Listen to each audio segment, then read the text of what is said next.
Today on the Save the Gen Z, I sit down with Andrew Lawton.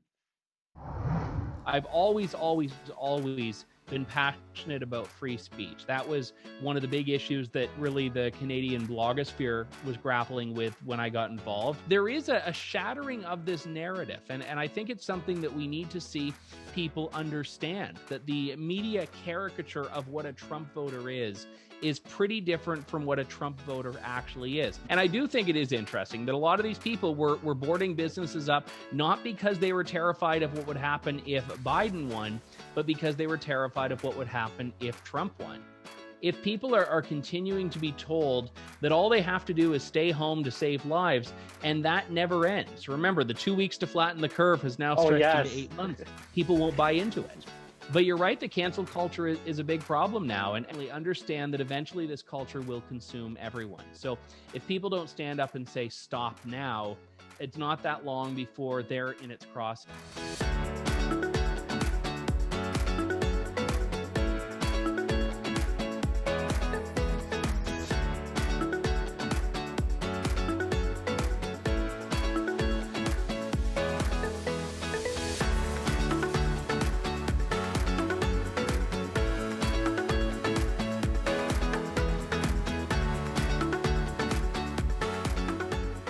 Hi, and welcome to the show. Today, I have the privilege of discussing the US election, lockdowns, and cancel culture with Andrew Lawton. He is the host of the Andrew Lawton Show on True North, which he calls Canada's most irreverent talk show. He also previously held a radio show on Global 980 in London. He ran as an Ontario PC candidate in the 2018 Ontario election, and he's also a columnist who's written in various renowned newspapers, including the Washington Post, the National Post, the Toronto Sun, the Edmonton Sun, and Global. Andrew has appeared as a commentator on CBC, CTV, TVO, CTS, and BBC World. Before we get started with our interview, please subscribe if you haven't already and consider hitting that notification bell. All right, so Andrew, thank you so much for joining me today. Hey, happy to be here. Thanks for the invitation. So how about we just start off with you telling us what attracted you to conservative media and what issues matter the most to you? Well, those are two big questions, and I'll go a little bit back now. I had been involved in blogging and podcasting just as a hobby when I was a lot younger, going back to kind of the heyday of those things, 2009, 2010. And originally, I'd kind of envisioned working in politics, which I did for a short time, but I had really decided to just jump feet first into the media world when I saw that there was, even back then, I mean, we're talking 10 years ago now, a side of the story of conservatism, of people on the right, of right-wing ideas that wasn't being told by the mainstream media. So I figured I would just be, as a young scrappy person, someone who would get involved, and ended up actually having a bit of success with the podcast. I was doing interviews with people that I really loved talking to, made a lot of friends that were in that world in Canada and the US trying to do the same thing, and eventually found a way to make a living out of it. I started working in radio, and then the rest is history. And I guess that sort of ties into the other part of your question, which is what the issues are that I care about. I've always been passionate about free speech. That was one of the big issues that really the Canadian blogosphere was grappling with when I got involved. We had a section of the law in Canada that was going after conservative bloggers. And I was never targeted by it, but I had friends that were. That section got repealed, but here we are a decade later, and the Liberal government is talking about bringing back a very similar version of that same law, which was called Section 13 of the Canadian Human Rights Act. So the issues have changed a little bit, the discussions have changed, the players have changed, but there still is a big free speech discussion. And certainly I talk about economics and the environment and firearms and all of these other things. I try to be very well-rounded, but really free speech and more Mhm. broadly personal freedoms are really the core of what it is that I like writing about. Yeah, I totally agree with you. Myself, actually, I used to be more left-leaning, and the issue that really brought me to be a passionate conservative was free speech. I think that it's appalling that in a democracy like Canada, we are seeing our most fundamental freedom being eroded. So the biggest political issue right now is the U.S. election. Um, as of now, it looks like Biden might win with a Republican Senate, but things could change by the time this interview is posted. So, what are your thoughts on the election as a whole, and what lessons do you think that the left and the right can learn from this election? I feel like I should probably just give three different answers and you can just put in the one that ends up being right. So I look really smart when this airs. But you are right. I mean, the uncertainty of it all, the fact that as we record this, we're days after the election and we still don't have a winner. And this is in a country that is supposedly the beacon of democracy around the world. And they can't even run an election in a day. Listen, I think the one takeaway from the election is that the never Trump narrative lost. These were the people who 4 years ago said, principled conservatives, they said, you know what, we can never vote for Trump. He's not one of us. We're not going to back him. And a lot of those people eventually came around and said, all right, well, we'll work with Trump. Maybe he's not the ideal pick, but we can do it. But a number of them dug their heels in, and we saw a lot of money behind it, trying to oust Donald Trump, running ads against him, people that are on the right that were spending more effort going after Trump than going after the Democrats. And a lot of them voted Democrat.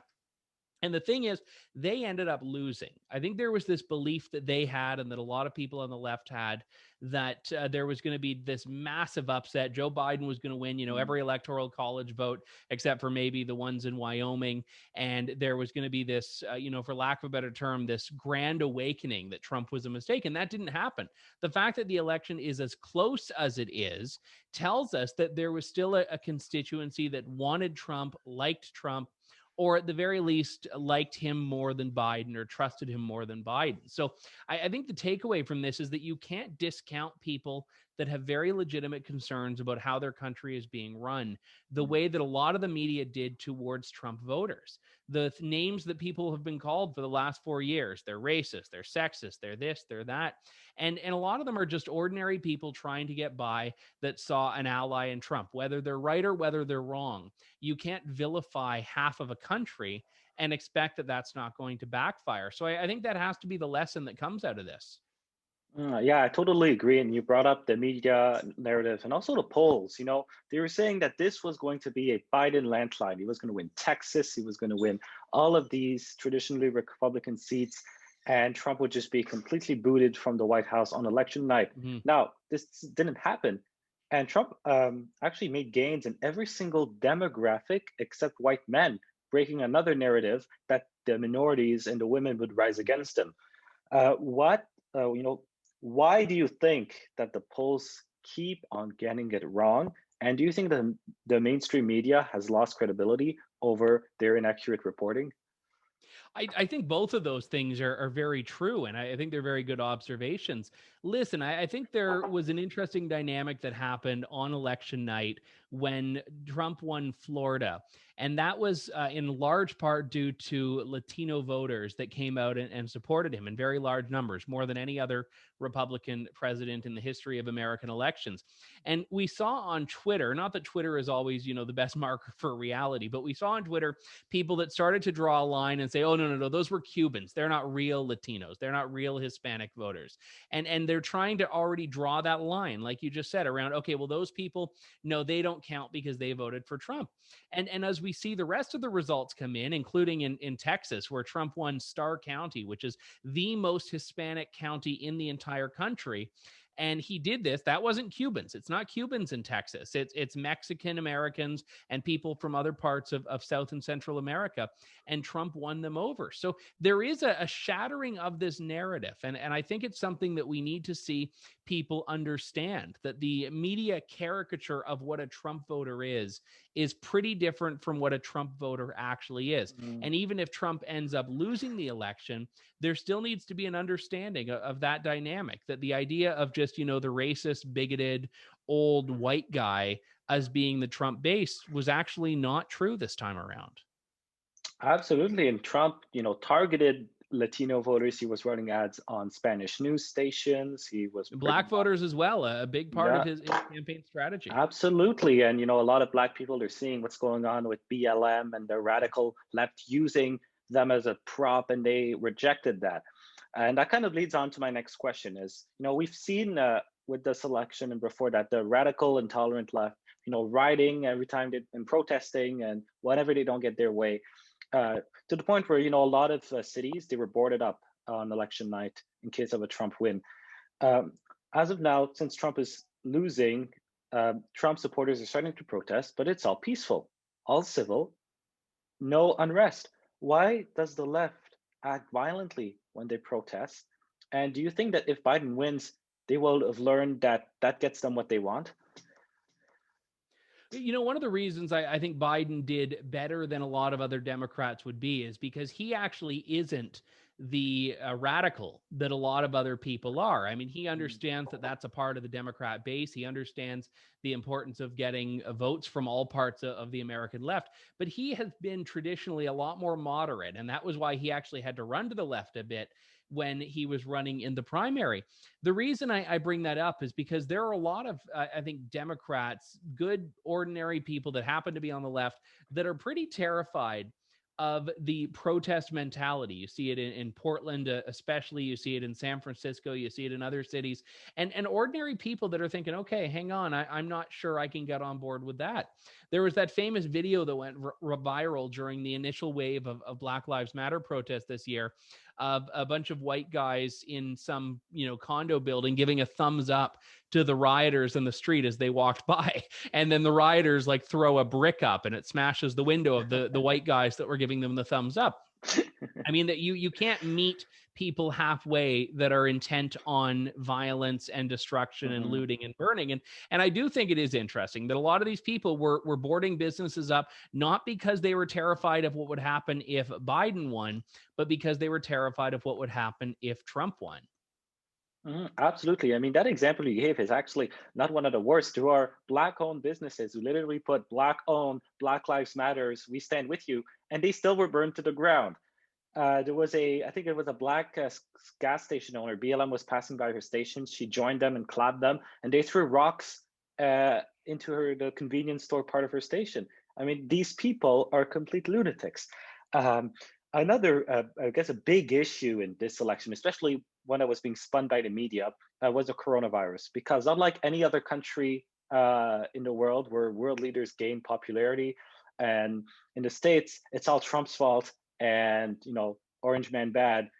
So this was it was a big issue, and cases are growing across the world at rapid rates.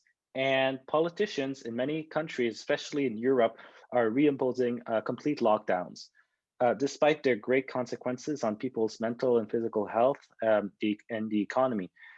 Why do you think that these politicians are dismissing concerns from doctors and scientists, and also the WHO, and reimposing these lockdowns? And secondly, do you think that Ontario will see another full lockdown? I don't think in Ontario we're headed towards a full lockdown. I think there seems to be an understanding in the government that people will not go for that. And we see that in the wave of protests and rallies that are happening. I think in to some extent every week, every Saturday, there's something somewhere. And some of these have a couple hundred people. Some of them historically have had thousands of people. So I do think the government has to be realizing if we try to go back to April of 2020, it's not going to fly. People aren't going to buy into it. And if you have a rule or an order that people don't buy into, it doesn't really matter. So I don't think we're headed fully there.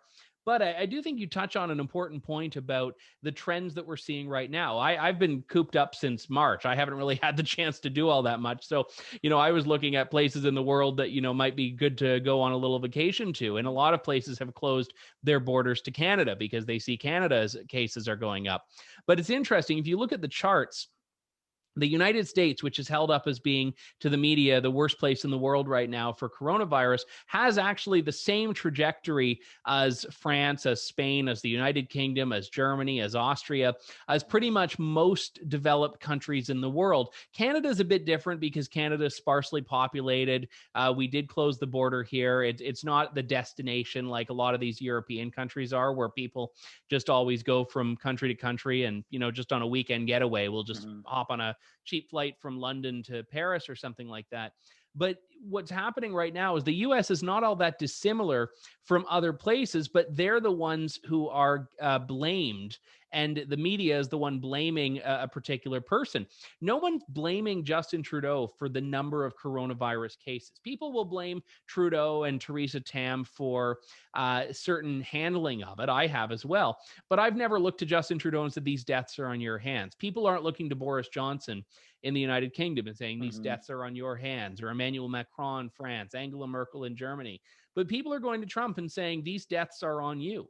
And that in and of itself there is the piece of evidence, I think, that suggests the U.S. is being viewed differently solely because of a pre-existing loathing of Trump, when the numbers, the trends, they're high numbers, but the overall trends are similar, if not identical, there to other nations. Very good. Just quickly, Ontario did release a new COVID plan, a 5-tier plan, and the 5th year is a full lockdown. So you do not think that Doug Ford will enact tier 5? Well, I hope not. I guess that's what I should say. And when I predicted earlier that it wouldn't, that prediction came from a place of just accepting that people won't buy into that. I mean, people are very frustrated. People are very annoyed, especially when we get closer to Christmas. And Justin Trudeau, remember a few weeks ago, had said, Thanksgiving's a write-off, but if we work hard, we can have our Christmas together. If people are continuing to be told that all they have to do is stay home to save lives, and that never ends. Remember, the 2 weeks to flatten the curve has now Oh, stretched into yes. 8 months. People won't buy into it. Yeah, for sure. I still remember that 2 weeks to flatten the curve. And again, I mean, that 2 weeks to flatten the curve was in March of 2020. We will, in just a couple of months, be in January of 2021. And at this rate, we'll still be in that 2 weeks to flatten the curve. Yes, that's the longest 2 weeks ever. Yeah.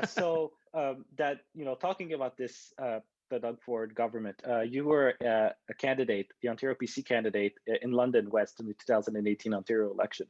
You did not win, but if you did win and became a part of Doug Ford's caucus, would you have still spoken out against him, removing Belinda Carvalho's, reimposing a partial lockdown, and going to his cottage and a wedding despite telling Ontarians not to do so? It's funny. I have actually been very grateful that no one has asked me this question, and now you're pinning me down on it, and I have to say something about it. I really, Yeah, no one really gets want off to my show believe. without that. No one gets off Yeah, my show without exactly. 5 questions. I really want to believe that I would stand up for Belinda, and I have outside of the legislature. I've stood up for Belinda Carvalho's. I had her on my show after this standoff took place, and I've always been a big believer in free speech outside of politics, but in politics, it's all the more important. And it's funny, when I ran and I would encounter people that I would disagree with on whatever the issue was. Maybe it was Ontario's sex ed curriculum or abortion or some issue. And people would say, well, I don't buy into your view on that. And I said, that's fine. But understand that I support your right to have an opinion on it. And I want you to support mine as well. And when it comes to people in politics, caucus freedom to vote the way you want to vote is so important. And the second that you have a party that is not respecting the right of its caucus members to represent their own conscience, the conscience on which they got elected, you've got a very dangerous territory. So my belief on this is that Belinda Carvalho should still be a member of the PC caucus, and Randy Hillier should still be a member of the PC caucus. But ultimately speaking, I mean, the government has decided it drew its line in the sand where it did. And you know what? They're going to be going to voters, and I think voters will pay attention to that. Yeah, a little quick question. Bill 195, would you have voted for or against it? You'll have to forgive me. Which one was 195? It was the one that Belinda voted against. Oh yeah, sorry, yeah, no, of course, Bill 195. I think I would have desperately tried to make it better. And I think that if that failed, that would have had to have been a vote against. Okay. So when you were running in the election, the left dug up some old social media posts of yours, and said you had to be removed because you were sexist, misogynist, homophobic, Islamophobic, and of course racist. However, the party did not remove you, and you stated that you had written these posts at a low time in your life. Mm-hmm. Uh, though cancel culture has grown since 2018. So do you think that if this had happened in 2020, the party would have still had your back, or do you think you would be canceled? That's a really great question. And you know what? I don't know the answer to it, but I go back to what I said earlier about how the PC party at the time had really been saying very vehemently that it supported the right to free speech, and it supported, having members, have their own experiences and backgrounds. And I will say that at the time, Doug Ford was very supportive personally. He said, listen, I get it. He understood where I had come from, and I would have believed or I would have hoped and believed anyway that wouldn't be contingent on social trends. But you're right, the cancel culture is a big problem now. And I think that when we look at the dynamics of cancel culture that exist in 2020, it's very important to not lose a few things. We can't lose human compassion, understand where people come from, what their experiences have been, understand context. A lot of the times, and this is a more broad observation, people are pilloried for something that, if you look at it in the full context, isn't actually how it's made out to be when kind of snapshotted in a tweet or a screenshot or something like that. And most importantly, understand that eventually this culture will consume everyone. So if people don't stand up and say stop now, it's not that long before they're in its crosshairs. And I think that I've been very consistent on this. I mean, having gone through the cancel culture mob, I think I've become more passionate about this, but I was speaking out about this years before I wound up in the situation you described. And I think that people need to understand there's a human face to this. And I've always tried to approach, whenever I've learned of other people going through this, approach it with compassion. And I think that it's very easy to look at something and say, I'm going to throw another log on this fire, but rarely does it contribute to anything positive in society. Absolutely, and you're right about it's going to eat up everyone. I mean, look at J.K. Rowling. She is a leftist icon. She Yeah. she she is full on leftist, and she got canceled because she said that a woman is a woman. Like, you A know, belief that if you were to poll the population at large, you'd find the majority of people wouldn't even understand why it was controversial what she said, let alone no. disagree with her. So you have to accept that Twitter is not real life. And a lot of these Hmm. discussions about cancel culture, to go back to what you had said about, would in 2020 the PC party disqualify me or not? A lot of these things come down to people believing that what they see on Twitter is representative of ordinary people and ordinary beliefs. And that's a big mistake that we all need to avoid making. Absolutely. I mean, I remember looking at you go on Twitter and you see Doug Ford reopening and not extending the lockdowns. Everybody's pissed off, but you go on TV and you watch the business owners and the regular people. Everybody's happy. A big comparison there. So to finish off, with a divided America, Justin Trudeau getting more left wing by the day, Maxime Bernier bragging about how he's going to split the conservative vote, growing anti-lockdown movement, the rise of BLM and cancel culture, Twitter and Facebook censoring like they've never done before. What will North America's political landscape look like in a few years, according to you? I don't have a crystal ball on that, and I really wish I did. I think that one of the big things that people need to understand, and this goes back to the free speech discussion, is once you start surrendering that right, and I don't just mean the legal right to free speech, but the cultural and societal right to free speech, once you surrender that, there's no getting it back. So when Hmm. we have right now people in the media, people in politics, people in various aspects of society that are trying to say, as your J.K. Rowling suggestion indicates, you know what, you can't have this opinion in polite society. You can't have this opinion and have a newspaper column. You can't have this opinion and have a radio show or have a book published or whatever. Once you do that, you're actually shrinking the bounds of discourse and leaving out people. So eventually, there's only going to be this narrow subset of opinions that are deemed acceptable to have. And once you do that, you create this permanent divide in the elites and the everyman. And that is a very difficult divide to bridge. And we see that to some extent with Trump voters. If you were to watch a cable news panel on CBC or MSNBC and hear them talk about Trump, you wouldn't understand that there's actually, again, half of the country in 2016, half of the country in 2020 that supported him. So once you start marginalizing views that are relatively mainstream, you're shaping society in a way that's not authentic, but will take hold. So I think a lot of it comes down to whether people can start pushing back against that. Yeah, and it's also polarizing people. I mean, I was watching CTV yesterday and I had this historian on from the States who's a Democrat and was saying, I can't believe how people in the country are so unintelligent and vote for bigotry and liars. And, that type of stuff really just divides people. And it's, just getting worse and worse. Yeah, and I mean, look So, at one of the most memorable moments from the 2016 campaign when Hillary Clinton was caught on tape calling Trump voters deplorables.